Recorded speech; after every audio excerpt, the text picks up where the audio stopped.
You mentioned the Kuiper Belt. What's the Oort cloud? If you look at the Neptune orbit as 1, then the Kuiper Belt is like 1.3 out there, Yeah, and then we get farther and farther into the that's right. darkness. What's the Okay, Oort you've got cloud? the kind of main Kuiper belt, which is about, say, 1.3, 1.5. Then you have something called the scattered disk, which is kind of an extension of the Kuiper belt. It's a bunch of these long, very elliptical orbits that hug the orbit of Neptune but come out very far.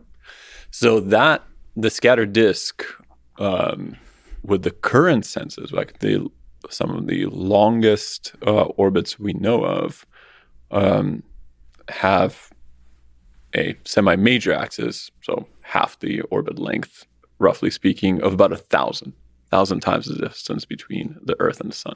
Wow. Now, if you keep moving out, okay, eventually, once you're at sort of 10,000 to 100,000 roughly, that's where the Oort cloud is.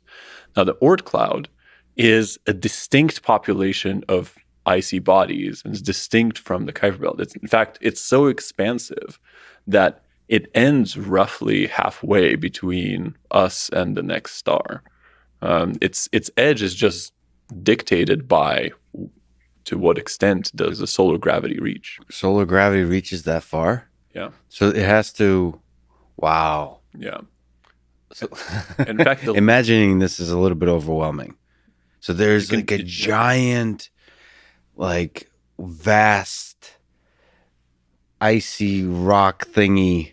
It's like a sphere. It's like it's an almost spherical structure that encircles the sun, and all the long period comets come from the Oort cloud. They come the way that they appear. I mean, for already, I don't know, hundreds of years, we've been detecting it occasionally, like a comet will come in and it seemingly comes out of nowhere. Yeah. The reason these long period comets appear that on very, very long time scales, right?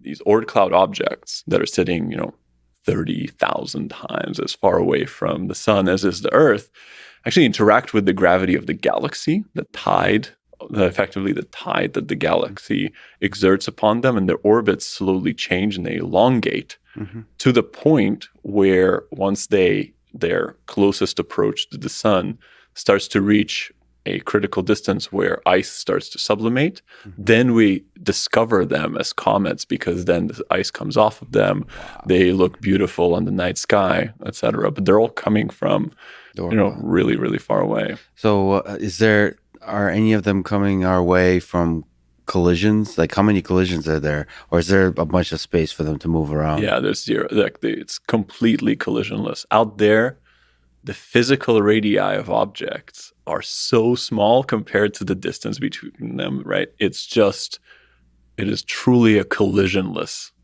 environment. I don't know. I think that probably in the age of the solar system, there have literally been zero collisions in the Oort cloud. Wow. When you draw a picture of the solar system, everything's really close together. So that everything, I guess, here is spaced far apart. Do rogue planets fly in every once in a while and join? Not rogue planets, but rogue objects from out there. Oh, sure. Yeah. Join the party? Yeah, absolutely. We've seen a couple of them in the last 3 or so years, maybe 4 years now.